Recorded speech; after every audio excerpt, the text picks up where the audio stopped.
Hello from SeaWorld. We're at SeaWorld to go to the Seven Seas Food Festival. This started about a week ago. I think this is one of our favorite, if not our favorite, food festival in Orlando. So we are excited to have some food, maybe have some drinks, maybe have some desserts. And it's my first time seeing Pipeline over here. I haven't been here in a while. Oh my god. This is so weird. It is so like incredibly cool. Changed the entire skyline of SeaWorld. So this is Pipeline right here heading into the park. I also went over to the self-service ticketing booth to get this. This is one free sample at the Seven Seas Food Festival. Today I'm going to be getting a lanyard, I believe, with 18 punches on it as opposed to 15 as a pass holder. So Brennan and I can share that, but then I also get an additional one with this. And just look at this. This is Pipeline. It is completely finished right now, and we are heading into the park over here. So we are inside SeaWorld, and it is noon on the dot right now. I think the festival booths opened up at 11:30. We wanted to make sure we got here a little bit after that, just in case, but we are pretty much heading directly into the festival area. So we could head in this direction, but we're probably going to go over here because that's where the festival booths are. So previously this was part of the festival area, which is where Pipeline is currently. So I imagine that this will be the entrance to it over by Bayside Stadium as well. And this is right across from the Dolphin Nursery.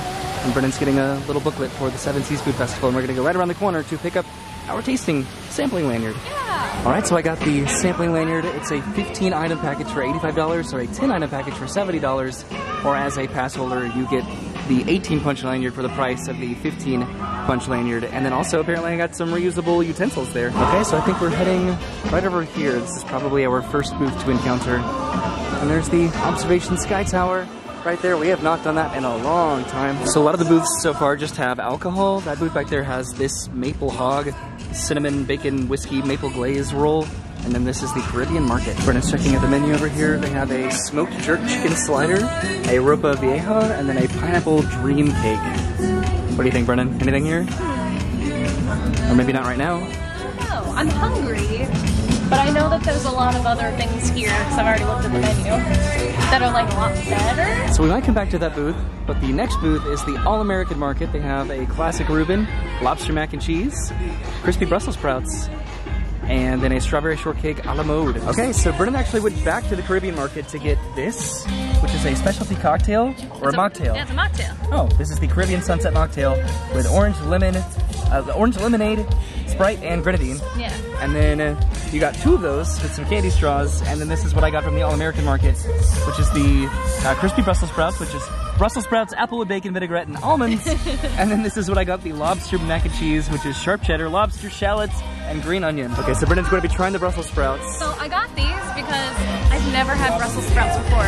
What? Like ever in my life. This is terrifying. Let's see. What do you think? Not bad. Not bad, right? Is that genuine? I'm gonna turn off the camera, you're gonna be like, bleh. No, it's just there was a lot of food in my mouth. I feel like Brussels sprouts are those, it's like tofu, where they kind of just take on whatever flavor you add to it. So it's just mostly like sweetness and bacon. I don't know, I liked it. So there's a lot less lobster on here than I would have preferred, especially compared to the picture that they have. But it's very good. Yeah, there's like an overwhelming cheese, I think, that completely masks the lobster. Oh, no. There's not a lot of lobster at all. Okay, we're heading to the next booth, which is the Polynesian Market. This is good. This is just sort of like a strawberry lemonade, almost. Just like a fruit punch. It's pleasant. So at the Polynesian Market, they have the lamb ribs and then the ahi tuna poke nachos, and I think we're probably going to get both. Also, I don't think there's actually strawberry in this, but it tastes just very fruity. Combination of fruits and flavors. I get excited when places have mocktail. Like, trust me, I enjoy a good cocktail, but no place ever has mocktails, so I always like to try them to support them when they do. I love a good mocktail. Okay, so from the Polynesian Market, I have my little book here for reference. So Brenna decided to get the ahi tuna poke nachos, which are tortilla chips, wakame, furikake, spiced aioli, toasted sesame oil, and vinaigrettes. Those are more ingredients than I was anticipating. This is the lamb ribs, which are Hawaiian slaw, pickled red onion, barbecue sweet and sour sauce, and sesame seeds. So you're gonna try that first? Yeah, the tortilla chips are an interesting choice, but... Really? I mean... To go along with poke? Yeah. Okay. I hope it's good. They gave you like a pretty reasonable amount of poke there. Mm-hmm. Is it spicy? I mean, the sauce is, but Yeah. The tuna is really good. That's good. I mean, you can tell by the color that it's fresh. Okay, so I'm gonna go and try my lamb ribs. Not a lot of meat there, but really good flavor.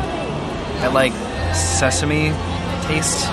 It's like kind of overpowering, but like in a good way. Okay. Ooh, okay, that's a good bite. I want to go back and agree that I don't think the tortilla chips are the right combination for this, but it's still good. Okay, so next is the North Atlantic Market, which, where's the menu? It is right here. They have a classic lobster roll, how would you pronounce that? Right here? Oh yeah, it's just PEI shrimp fritters, okay. And then fish and chips, and then chocolate Bailey's mousse. Ooh, I've yet to use this, so I should probably go and cash this in before I forget to my one tasting sampler for a food that I'm going to be using here at the North Atlantic Market. So we're just going to the table. They have coaster cocktails over here as well, which look at how cool these are. All of these drinks just thematic to the various coasters at SeaWorld. So I ended up getting one at Brennan's encouragement. Oh no. This is the pipeline. Okay, so these are from the North Atlantic Market. So Brennan got the PEI shrimp fritters, which are Prince Edward Island shrimp, succotash, and fermented spicy aioli. And then of course I got the classic lobster roll, which is lobster brioche bun and butter lettuce.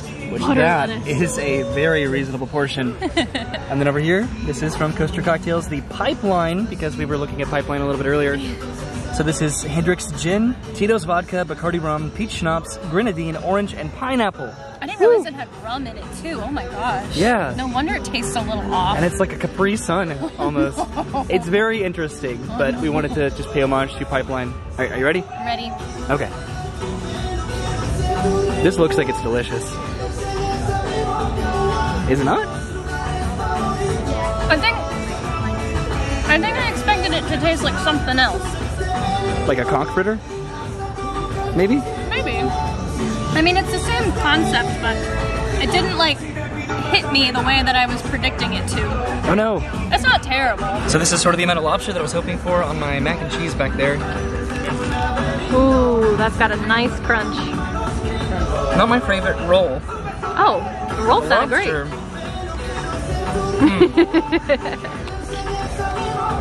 Let's try the pipeline. That is good. Tastes like a tropical drink you would get on a cruise on the beach by the pool. This, I could not use this on that though. Oh. If I used this, I would have had to get the like very small little version of it. Oh, the sample size. Yeah, and I mean the appeal of it was that it came in this like fun pouch. So I just purchased it. It was like $14. There's some construction over here outside of the shark encounter. We're heading over towards Mako, and there should be a booth back over here, I think. This is the Italian markets, where they have a Palermo Fontina cheese meatballs. They have Italian beef, arancini, burrata and tomato, and then Italian cannoli. So let's see if we want to get anything way back over here by the waterfront. So the Italian markets way over there by the water, and then they also have some cupcakes over here, I believe, with some alcohol in some of them. So our pouch broke, or the straw for the pouch drink broke, so we had to get a cup to put that in here. So sorry. But this is what I got. This is the Palermo Fontina cheese meatballs, which are meatballs, Fontina cheese, pomodoro sauce, and garlic panzito. Look at the size. Like, that's like an awesome portion. These are big balls. They good? Mm-hmm. Wow. These are like really heavy. Uh-oh. But in a good way. So I just enjoyed that over here by Mako, which is a pretty cool place to enjoy a little snack. And now we're heading over to the next booth, which I think is the Mediterranean booth. So it's currently only a 10-minute wait for Mako, which is not terrible. This is the Mediterranean booth right over there. That is very tempting. We haven't done that in a while. So the Mediterranean market has the base scallop, the Moroccan grilled lamb chop, the Parmesan truffle fries, and then the baklava. Oh no, that all looks really good. What do we do? I'm getting scallops. There are a bunch of like drink booths as well that we haven't really been showcasing or talking about. We've just been mostly been focusing on the food. What do you think, Brennan? Should I try to win a Pokemon over there? I don't know. Alright, so we got our food from the Mediterranean market, and then this is the Brazilian market, where they have the picanha steak, the pau de queijo, and then the pork belly fiolada? Maybe? I think Brennan's getting the Brazilian cheese bread right there. is what she's in line for, and I have the food right here, which you need to try to find a table. So this is what we got from the Mediterranean market. Brennan, of course, got the bay scallop, which is tricolor couscous and red quinoa. And then I got the baklava, which is flaky phyllo dough and honey walnuts. And then this is what Brennan got from the Brazilian market, the pão de queijo, which is Brazilian cheese bread and honey whipped butter. That's pretty exciting, right? Just gonna go straight for the scallop? Yeah. And they've changed the scallop a couple times in SeaWorld over the years. This is what it was last time. Really? Yeah. I don't miss the pesto. I miss the original iteration of the scallop. I've very infamously made an opinion about that. But is it good? Is it worth it? It's still Okay. really good. And how about that cheese bread? I know it's good. Okay. I think I have a piece. That is so good. That's good. That is phenomenal. Oh my god. Dude, I want to get this every time. Oh, no. That is so phenomenal. Now I want to try it. A little bit smaller than I thought, but it's so good. We have been trying each of each other's like respective foods, so we've been enjoying sort of a plethora of items here at the Seven Seas Food Festival today. So I think that I might be done. Sounds like people are enjoying Infinity Falls back over there. So this is the Asian market.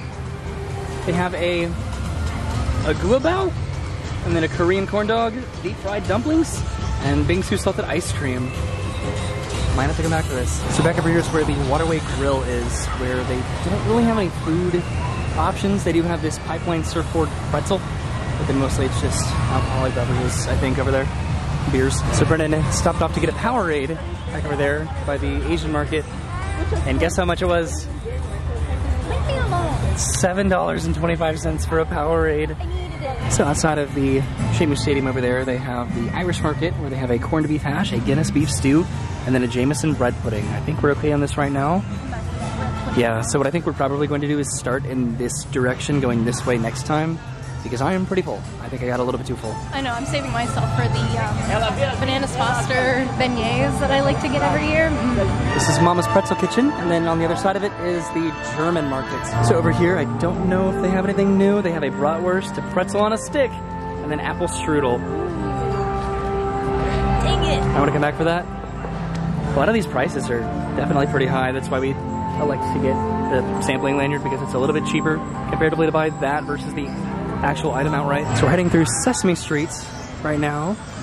Here's Cookie Monster, and I have a little fun history to share about Sesame Streets. Oh my god, Roy told me about this in the car on the way here. It's the best fun fact ever. So the parade is about to start in just a minute, but what my fun fact is that Big Bird's original, not his original name, but a name that he changed his name to in an episode of Sesame Street was none other than Roy! Alright, so we exited out of Sesame Street land because I think Brennan's gonna be eating some food over here at the Gulf Coast Market, where they have Cajun shrimp and grits, Impossible jambalaya, and Bananas Foster beignets, and I bet you're getting that, right? Yes. So Brennan's getting her beignets way over there, and then this is the Mexican markets, where, let's see, they have a tostada de barbacoa, a taco al pastor, a Mexican street corn, and then a sopapilla. So Brennan got the beignets from the Gulf Coast Market. These are... This is sort of a lot. These are the Bananas Foster beignets with rum glazed bananas and powdered sugar on them. This is so good every year. You gotta dig into it. I know you said you were done eating, but I might need your help with this. I'll try to help. It's a lot. This is one of the last booths, I'm pretty sure. Yeah. Okay. They used to have, I think, more beignet options sort of back in the day, Yeah. if I remember correctly. You are just struggling, aren't you? I am. It's okay. It happens to all of us. It happens to me a lot more than most. Is it good? Should I just spin around you and get that reactionary victory spin? SeaWorld just does Bananas Foster stuff really well, because remember our other favorite thing is the cheesecake cone? Yes. It's so good. This is pretty interesting. It doesn't even say Wild Arctic anymore. It just says SeaWorld over here by the Glacier Bar.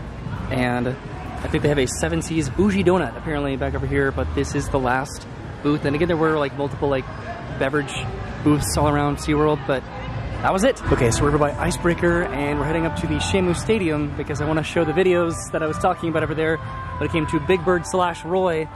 These are some of the new festival favorites that we got a couple of these, but we should hopefully try to come back and try some more. So right now my mom has been going through a bunch of pictures from back in the day, and I wanted to show this one off because it's literally right here, what used to be the Shamu Stadium sign. There's myself and my brothers Travis and Dennis, just right in front of the Shamu Stadium sign. And then there's this one of all of us in front of the Little Whales, which used to be sort of like right down here somewhere before they built Sesame Street, which I missed this photo opportunity so much. You gotta show them my SeaWorld camp one that's on our fridge with my little name badge. Of course I'm sad, Snuffy. I don't have a real name. Sure you do. You have a name. It's Big Bird. Oh, but Big Bird is just what I am. I think I found a name I really like. What is it, Bird? I'm sorry. What is it? Tell me. I can't stand the suspense. What's your new name, Bird? Well, it's Roy. So, what do you think, Snuffy? Isn't Roy a great name? Oh, it certainly is, Bird. I mean, Roy. That's right, Roy. Isn't that funny? Roy. Isn't that a great name? Sure it is. So we are heading out of the park now because I think we pretty much got all of the food offerings that we wanted to today, so we will definitely be back to use the rest of this and then go in the opposite direction, I think, around the lagoon. Look at that, you can see pipeline right over there. I think what's a little bit of a bummer about the Big Bird name situation is that he ultimately, obviously, abandons it because presumably he does not like the name Roy. It has been incredibly cool just to see the roller coasters that SeaWorld has built just in the times that we've come to the park, how they fit in roller coasters on both sides now of Bayside Stadium. There's pipeline, it looks like it's getting considerably closer. They're working on the landscaping. It looks like right now, I think that we saw a train in the barn right over here. This has not started the test as far as I'm aware. This does look very short, but just considering the type of roller coaster it is, I would say standing roller coaster with an inversion right here. It is pretty neat. It looks like it's going to launch right here and then go in this direction. That'll be fun, and I'm just hoping that this will be an accessible pathway. Again, hopefully with more accessibility with festivals and food and drink booths, maybe. There's some fencing over here by the Flamecraft, or the Seafire Grill, and the Flamecraft Bar. And then, of course, the awkwardness that is this pathway that no longer exists. All right, so like I said, we are heading out of SeaWorld. This is where I got the lanyard right over here by the Dolphin Nursery. And hopefully we make another trip back. We definitely should. This goes until, I don't know when, May 7th, I think? All right, yes, it goes until May 7th, and it happens on Thursdays through Sundays. Just look how this completely changes just the skyline, just heading into and out of SeaWorld now. Just with pipeline being right there, it's so incredibly cool. And we're heading into the parking lots after a successful few hours at SeaWorld today.